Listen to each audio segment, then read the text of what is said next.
अस्सलाम वालेकुम नाज़रीन, आप देख रहे हैं प्रोग्राम हेल्थ फर्स्ट और मैं हूं परविश महमूद। उम्मीद करती हूं आप सब बिल्कुल ठीक होंगे, खैरियत से होंगे और अपना ख्याल रख रहे होंगे। नाज़रीन, आज हम लोग बात करने वाले हैं साइकोलॉजी की या फिर डिप्रेशन की, जो इंसान के दिमाग में से एक बीमारी शुरू होती है जो देखते ही देखते इंसान को पूरी तरह अपनी लपेट में ले लेती है। हम इंसान हैं, रोबोट नहीं है, इसलिए हम में ख़यालात भी हैं, एहसासात भी हैं और जज्बात भी हैं। हम खुश भी होते हैं और कभी कभी उदास भी होते हैं और मायूसी और बेजारी में भी मुब्तला होते हैं। अमूमन अलामात 1 या 2 हफ्ते में ठीक हो जाती है, लेकिन हमारी ज़िंदगियों में उनसे बहुत ज़्यादा इफ़ेक्ट होता है, बहुत ज़्यादा फ़र्क पड़ता है। लेकिन अगर ये उदासी, बेजारी और चिड़चिड़ापन रोज़ाना तारी रहे और हफ्तों और महीनों तक ना जाए, तो इसको डिप्रेशन जैसे मर्ज़ की अलामत कह सकते हैं। डिप्रेशन क्या होता है? अब हमारे यहाँ बहुत सारे लोगों को डिप्रेशन का मतलब ही नहीं पता। डिप्रेशन क्या होता है, क्यों होता है, कैसे होता है, ये पहचाना जाता है या नहीं? आज हम इसी हवाले से बात करने वाले हैं। हमारे साथ लाइन पर मौजूद हैं डॉक्टर सना फातिमा, जो कि साइकोलॉजिस्ट हैं। उनसे बात करेंगे। अस्सलाम वालेकुम डॉक्टर सना। वालेकुम सलाम मिस सना। मिस सना, ओके।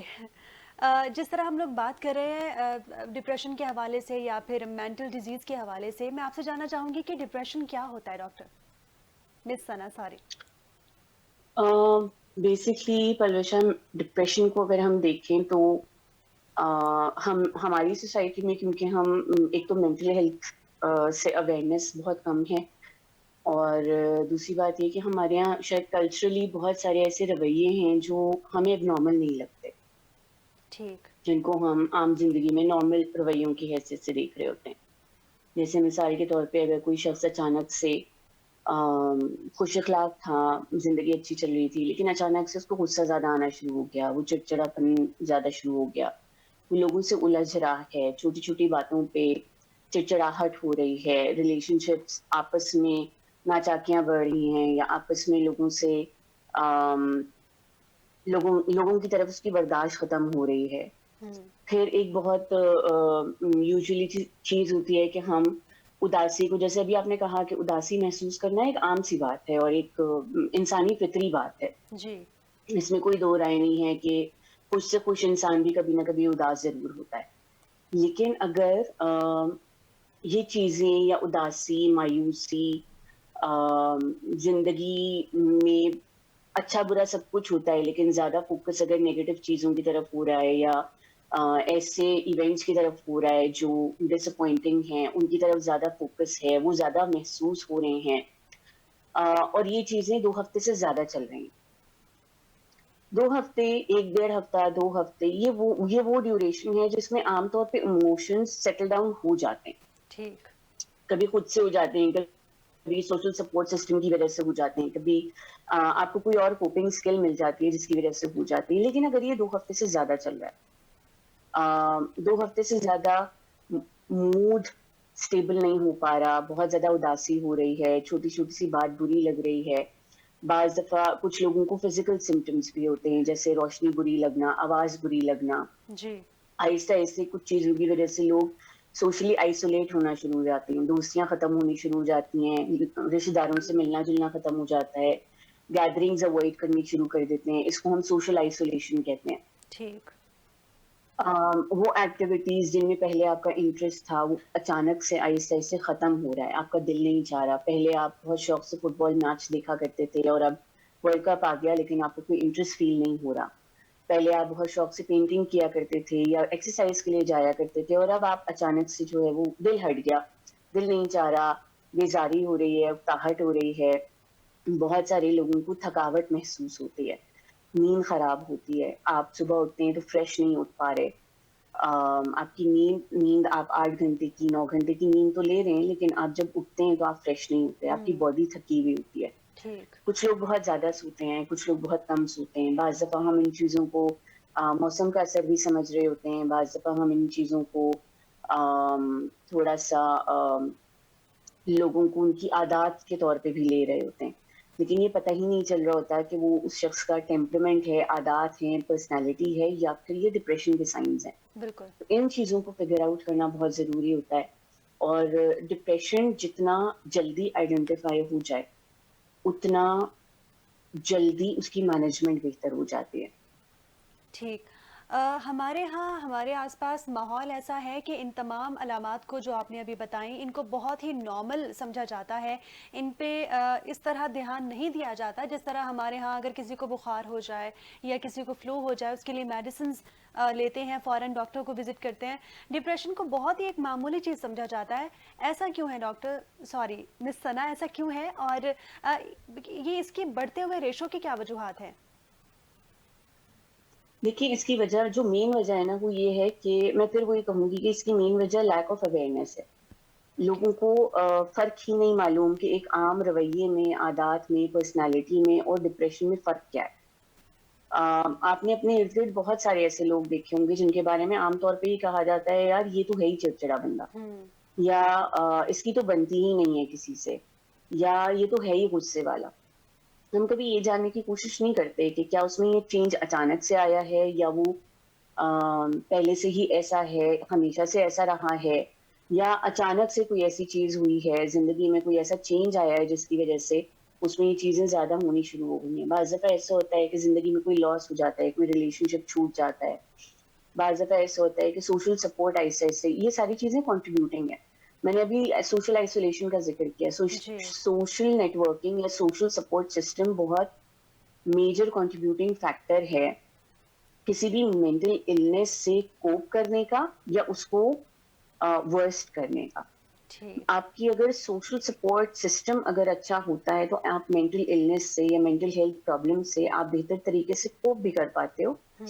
और अगर उस सारे प्रोसेस में आपका सोशल सपोर्ट सिस्टम कहीं इधर उधर हो गया, लोगों ने साथ देना छोड़ दिया, समझना छोड़ दिया, तो वो चीज वर्स्ट हो जाती है। क्योंकि आप इसकी एक एग्जांपल ऐसी ले लें कि आप एक बस में जा रहे हैं, जी। अचानक से एक बड़ा सा स्पीड ब्रेकर आया, बस वाले ने, ड्राइवर ने जोर से ब्रेक लगाया। ठीक।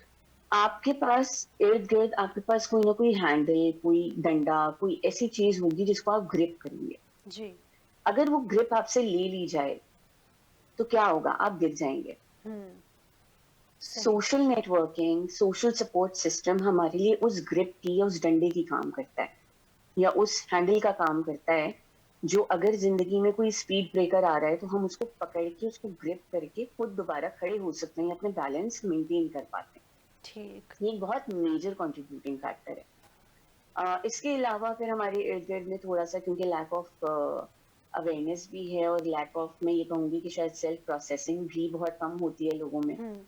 तो लोगों के लिए अंडरस्टैंड करना बहुत मुश्किल होता है कि दूसरे को उसके इमोशनल लेवल पे जाके किस तरह समझा जाए। सही। और उसकी वजह से फिर हम, जाहिर सी बात है, सबका अपना अपना एक पेशेंस लेवल होता है। बिल्कुल। और फिर एक टाइम आता है कि अगर सामने वाले या दूसरे आपके इर्द गिर्द के लोगों का पेशेंस लेवल कम हो जाता है, तो एक टाइम के बाद वो आपको डिसमिस करने लगते हैं कि अच्छा, ये तो मैंने बहुत सुना है, ये तो ड्रामेबाजी कर रहा है, इसको कोई डिप्रेशन नहीं है, हुँ। या और ऐसा होता है कि ये सारी चीज़ें उस सारी प्रॉब्लम में या उस सारे सफ़र में उस चीज़ को, सफ़र को और ज़्यादा कठिन कर देती हैं कि जब आपके इर्द-गिर्द कोई आपको समझने वाला नहीं होता। तो जब हर तरफ से मायूसी आ जाती है और छा जाती है, जी। तो एक इंसान होने की हैसियत से बहुत मुश्किल हो जाता है अकेले खुद को सँभालना, अकेले खुद को चीज़ों को मैनेज करना, हैंडल करना। बिल्कुल ठीक कहा कि अकेले बहुत मुश्किल हो सकता है तमाम चीज़ों को हैंडल करना। मिस सना, डिप्रेशन एक बीमारी है क्योंकि इसको बीमारी के तौर पर कंसिडर नहीं किया जाता हमारे माशरे में, और अगर बीमारी है तो इसका इलाज किस तरह मुमकिन है? लेकिन पहले तो ये बात समझना बहुत ज़रूरी है कि मेंटल हेल्थ प्रॉब्लम बिल्कुल उसी तरह से अ, हकीकी प्रॉब्लम्स होते हैं जिस तरह से आपकी कोई फिजिकल या मेडिकल प्रॉब्लम होती है। जी। आपके एक हाथ में कोई ऐसा प्रॉब्लम है जो आप हाथ मुकम्मल तौर से इस्तेमाल नहीं कर सकते, तो आपकी जो मोबिलिटी होगी वो लिमिटेड हो जाएगी। बिल्कुल। इसी तरह से आपको बुखार आ रहा है, उसकी वजह से आपके जिस्म में एनर्जी खत्म हो गई, तो आपकी मोबिलिटी, जब तक वो एनर्जी रीगेन नहीं होती, आपकी मोबिलिटी लिमिटेड हो जाएगी। बिल्कुल। यही यही तरीका या यही चीज जाती है मेंटल हेल्थ प्रॉब्लम्स पे। सही। फर्क सिर्फ इतना है कि मेंटल हेल्थ प्रॉब्लम्स के जो सिम्टम्स हैं वो इतने क्योंकि अवेयरनेस नहीं है और वो नजर नहीं आते इन द सेंस कि वो फिजिकल फॉर्म में बहुत कम नजर आते हैं। ठीक। फिजिकल, मुझे बुखार आया, मेरा जिस्म का दर्जा हरारत बढ़ जाएगा, जिसकी वजह से पता चलेगा कि हाँ इसको बुखार आ रहा है। ठीक। मेरे पाँव में तकलीफ होगी तो मुझे दर्द होगा, तो मुझे एहसास होगा कि हाँ मुझे तकलीफ हो रही है या मुझसे चला नहीं जा रहा। लेकिन अगर मुझे डिप्रेशन है या कोई भी ऐसी चीज है, तो क्योंकि हमारे यहाँ इमोशनल अवेयरनेस थोड़ी सी कम है, तो हम उस चीज को एक तो सबसे बड़ा प्रॉब्लम जो हमारे यहाँ सबसे बड़ा लैकिंग है वो ये है कि हमारे यहाँ इमोशंस को कंसिडर बहुत कम किया जाता है। हम्म। मैं खुश हूं तो मेरी खुशी को शायद कंसिडर कर लिया जाए, लेकिन मैं उदास हूं तो मेरी उदासी को एक नेगेटिव तरीके से लिया जाएगा। बिल्कुल। हमें हमारे ब्रॉटअप में हमें ये बताया जाता है कि उदासी, गुस्सा ये सारी नेगेटिव यानी बुरी चीजें हैं। बिल्कुल। और जो चीज बुरी होती है उसको हम रिजेक्ट करते हैं। जब वो रिजेक्शन मिलता जाता है और एक्नॉलेजमेंट नहीं मिलती, तो ऑटोमेटिकली वो सारी चीजों को ओवरशैडो करने लगती है। ठीक। मेंटल हेल्थ प्रॉब्लम्स का सबसे बड़ा जो मुश्किल हमें पेश आती है काम करने में या लोगों को आइडेंटिफाई करवाने में, वो ये हम्म। है कि मेंटल हेल्थ प्रॉब्लम दिखती नहीं है। वो उस वक्त तक आइडेंटिफाई नहीं होती जब तक कि वो इतनी सिवियर ना हो जाए या उसकी इंटेंसिटी इतनी ज्यादा ना हो जाए कि वो बिहेवियर बिल्कुल ही ऑड वन आउट लगने लगे। ठीक। यानी कोई सुसाइड अटेम्प्ट कर ले तभी हमें समझ में आता है कि वो अच्छा डिप्रेशन है। कोई कोई अपने आप को आप यूं समझ लें कि कोई किसी को कुछ नजर आने लगे या कुछ सुनाई देने लगे जो आम हम्म। लोगों को नहीं सुनाई देता या नजर आता, तो ही हमें समझ में आता है कि देयर इज सम इशू, ठीक देयर इज है। सम सिवियर मेंटल हेल्थ इशू ठीक। जिसको एड्रेस करना जरूरी है। उससे पहले हम आइडेंटिफाई नहीं कर पाते, उससे पहले हम तवज्जो ही नहीं देते। हमें लगता है कि ये रोजमर्रा की जिंदगी का या रोजमर्रा के बिहेवियर्स का एक हिस्सा है। सही। मिस सना, जिस तरह आपने कहा कि जब तक किसी को कुछ सुनाई नहीं देता, कुछ दिखाई नहीं देता, जो कि हम लोग एक नॉर्मल इंसान जो कि डिप्रेशन का पेशेंट नहीं है वो नहीं देख पाता, तब तक हम इस चीज़ को कंसिडर नहीं करते या सीरियस नहीं लेते। ये सारी अलामात तो शिज़ोफ्रेनिया की हैं। शिज़ोफ्रेनिया, डिप्रेशन, एंजाइटी में क्या डिफरेंस है, और इसके अलावा कोई मजीद टाइप्स भी हैं डिप्रेशन की? देखिए, इनमें उसी तरह से डिफरेंसेस हैं जिस तरह से आप ये कह लो कि एक गले के इन्फेक्शन में और एक चेस्ट इन्फेक्शन में डिफरेंस होगा। हम्म। हम ये नहीं कह सकते कि ये कुछ चीजें ऐसी होती हैं, कुछ सिम्टम्स होते हैं जो ओवरलैपिंग होते हैं। ठीक। वो आपको डिप्रेशन में भी मिलेंगे, वो आपको एंजाइटी और डिप्रेशन कहा जाता है कि हैंड इन हैंड आते हैं। एंजाइटी डिप्रेशन को ओवरकम करने के लिए कभी कभार आ जाती है और कभी कभार डिप्रेशन एंजाइटी को ओवरकम करने के लिए सिम्टम देता है। ठीक। लेकिन हम इनको मिक्स नहीं कर सकते। मैंने अभी जो एक सुनाई देना दिखाई देने की बात की, वो साइकोसिस का सिम्टम है जिसमें स्किज़ोफ्रेनिया भी शामिल हो जाता है। और वो एक मिसाल इसलिए दी थी ताकि एक सिवियरिटी को समझ में आ सके, समझाया ठीक। जा सके कि वो बिहेवियर्स जो बिल्कुल ऑड वन आउट कर देते हम्म। हैं बिहेवियर्स में से आपको, हम्म।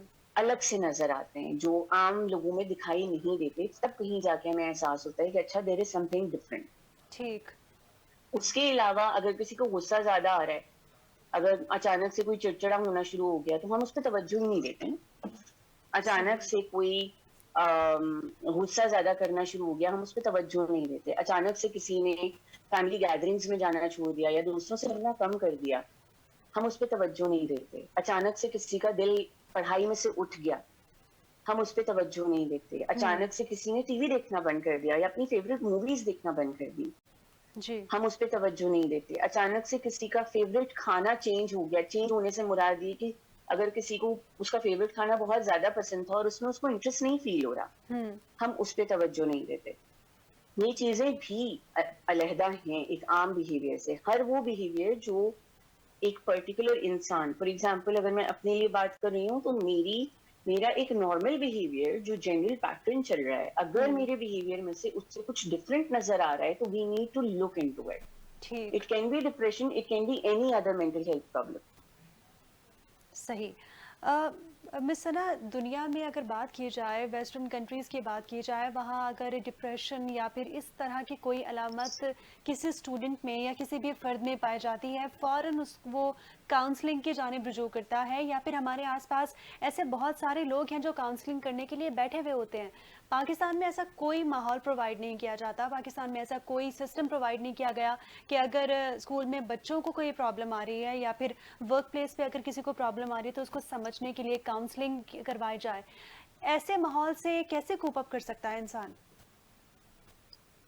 अच्छा, पलवशा, आपको ये सुन के खुशी होगी जी। कि पिछले 5 से 10 सालों में हमारे स्कूल्स ने इन चीज़ों को बहुत ज़्यादा एनकरेज किया। सीरियसली? आज बहुत सारे स्कूलिंग नाइस। सिस्टम्स हैं जिनमें स्टूडेंट्स काउंसलर मौजूद हैं।